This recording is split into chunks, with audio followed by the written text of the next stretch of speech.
Hey, this is Doug Field, CEO of the Institute for Healthcare Consumerism, along with my co-host, Brett Macy, Managing Director. And welcome back to our final segment of Healthcare Consumerism Radio. And we've got a unique guest on today, the CEO of ShapeUp, Rajiv Kumar, who is really going to talk to us about the social gaming aspect and how that can be effective in creating a culture of health. Rajiv, good to talk to you again. Hello, thanks for having me. Yeah, nice to have you on the program.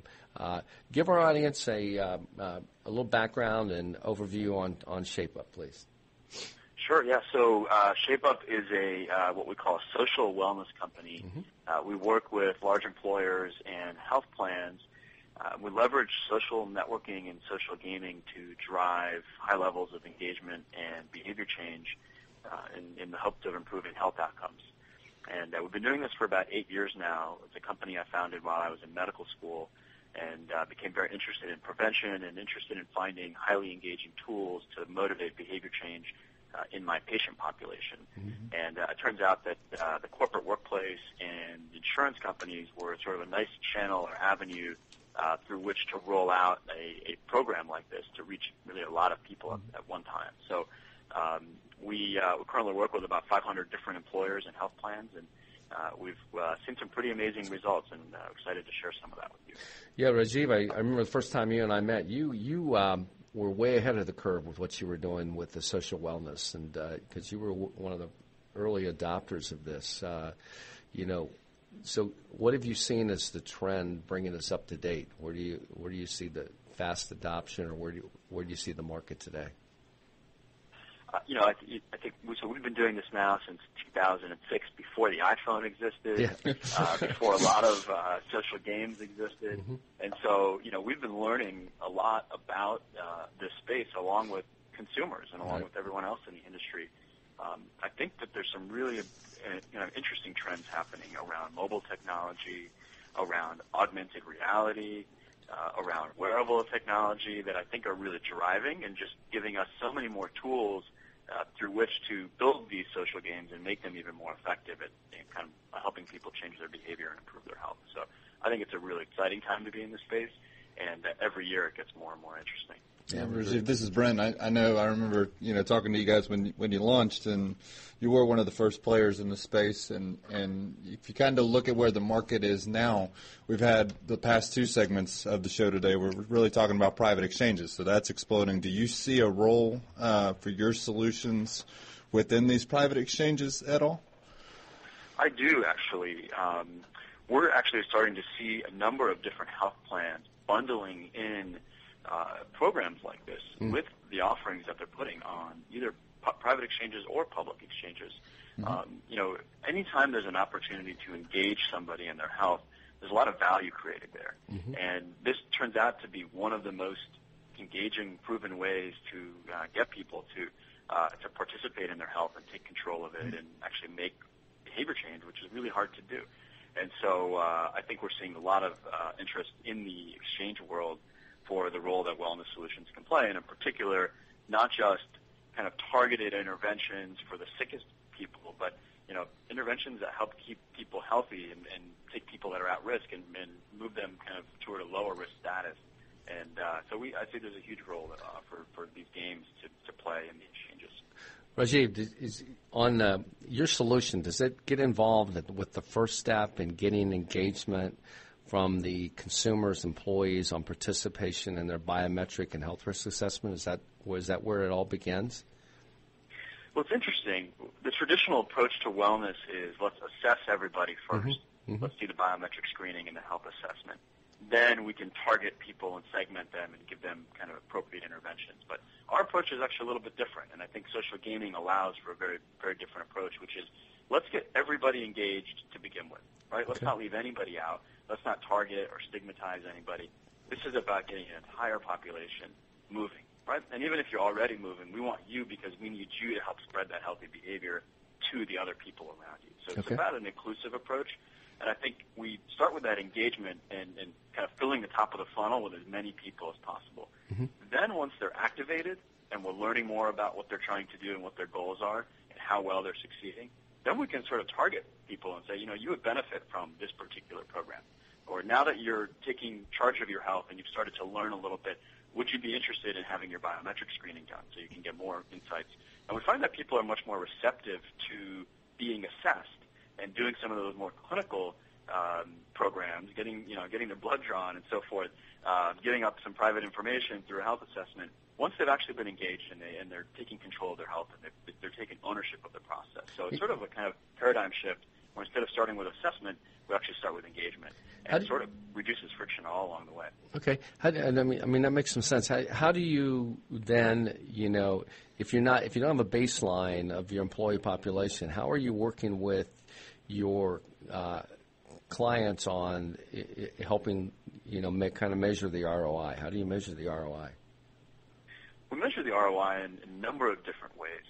And I would say the challenging part in this industry is that employers are all over the map in terms of what they consider to be the return. Yep. And I would say there's a spectrum, right? On one end, you have traditional wellness programs and offerings and corporations that are looking at what is the actual health improvement and am I reducing my claims? On the opposite end of the spectrum, you have really evolved employers that are saying, you know what, the real value for wellness is to be a great place to work and to drive productivity and morale and retention and improve my overall well-being of my employees, which will drive my business performance. And then you've got companies everywhere in between.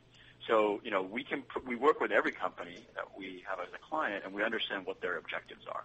Honestly, some companies come to us, and they're not looking for health improvement. They're looking for engagement. They're looking to make the workplace fun again. Some companies come to us, and they're looking to dramatically reduce obesity in their population. And so it really differs depending on who the customer is and what their objective is. But we can sort of channel this approach to help them achieve kind of any number of different goals that they may have around producing a return on investment. Rajiv, your solution would appear to, it can stand on its own, as you're pointing out, but can you also be a good partner with some of what I call the traditional health management, companies? I see that really as the kind of ideal state for us and for programs like ShapeUp, which is to be at the center of the ecosystem as an engagement engine. Yeah. So because we attract a lot of eyeballs and we make getting healthy fun, and we let employees or members take ownership and drive it in sort of a grassroots fashion, you can think of it as sort of like a social hub and just like a Facebook. And so on top of that platform, you can then build all sorts of different programs and interventions, and you can drive people and personalize suggestions and make targeted recommendations and so forth. So we actually think that it makes perfect sense to take a program like ShapeUp, put it at the center, make it into an engagement engine, and get people to do telephonic coaching, get them to take a health assessment, get them to do their biometric screening, get them to go to the on-site fitness facility. And what we find when we look at the numbers is that that is exactly what happens. People are much more likely to do those things and engage in the traditional healthcare ecosystem once you've activated them through a program like this. And we actually present those numbers to our customers, and that's one of the reasons why they're sort of adopting this approach, because they're seeing that it's driving increased value from their existing investments. Rajiv, and I'm just kind of going to make a statement, and some of the conversations that I have with the banks around the HSA space is a lot of the banks are looking to be that hub for the employee consumer, just because the HSA spending dollars are in those bank accounts, but they're looking at all the moving pieces around transparency, social gaming, how do we create stickiness. So I think there's a lot of innovation that is coming from multiple different areas where a lot of people would say, hey, would that be a partner for me, where it wasn't before. It's really starting to emerge. But when you look at your solutions, is there a negative piece to the solution when it comes to creating competition inside of a workforce, or is that more of a positive? Well, I think it can be negative for sure. And I think, a lot of the sort of efficacy comes out of the design of the program. And if you improperly design, a social game or any kind of social platform, you can very quickly find yourself in a tough situation, in a politically challenging situation where employees don't trust the process, they don't trust the program, they don't trust each other. And so you have to think very carefully and be very strategic about how these types of things are designed. You don't want to set up situations where you have anonymization, where you have kind of people able to hide behind an alias and make negative comments and not have any repercussions. So we actually work very carefully with our product team and with our customers to design a solution that sort of protects against that. One kind of very simple example I'll give you is the difference between individual competition versus team competition. What we find is when you run individual competitions, it very quickly becomes a he said, she said, I think that person's lying or this person's cheating in some way. When you have teams, suddenly you have this group of people holding you accountable, and all of a sudden the conversation changes become much more positive about supporting each other and holding each other accountable. And yes, the teams are competing, but individuals are less likely to misrepresent their information or lie or cheat in the setting of a group of their colleagues who they know and trust and who are working together with them. So this is just one simple example, but we promote team competition much more favorably than we do individual competition for that exact reason.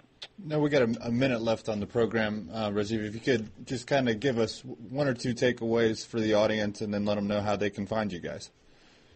Sure. I think the key takeaway is that health has been shown to be a social phenomenon, and the more research that we kind of do around health, we find that the people around us influence our health in phenomenal ways. And so the only way that we can change the health of a large population is by actually tackling it with a social solution. And so I urge people to think about whenever you're designing a health intervention, running a wellness program, think about how to make it social. Think about how you can take one person who's activated and motivated and spread that energy and momentum to the people around them. Because ultimately changing the environment and the social network is the only way that we'll be able to sustain healthy culture change as a company, as a health plan, or even as a society.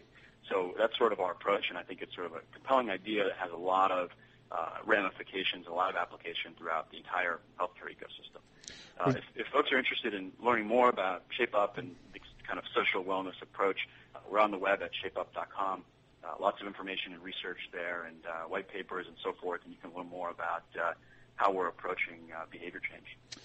We really appreciate you coming on the program with us today, Rajiv. Have a great weekend. We'd love to have you join us at IHC Forum in May coming up. So if you can make it, we'd love to have you. To the rest of our audience, we will talk to you next week on Healthcare Consumerism Radio. Have a good weekend.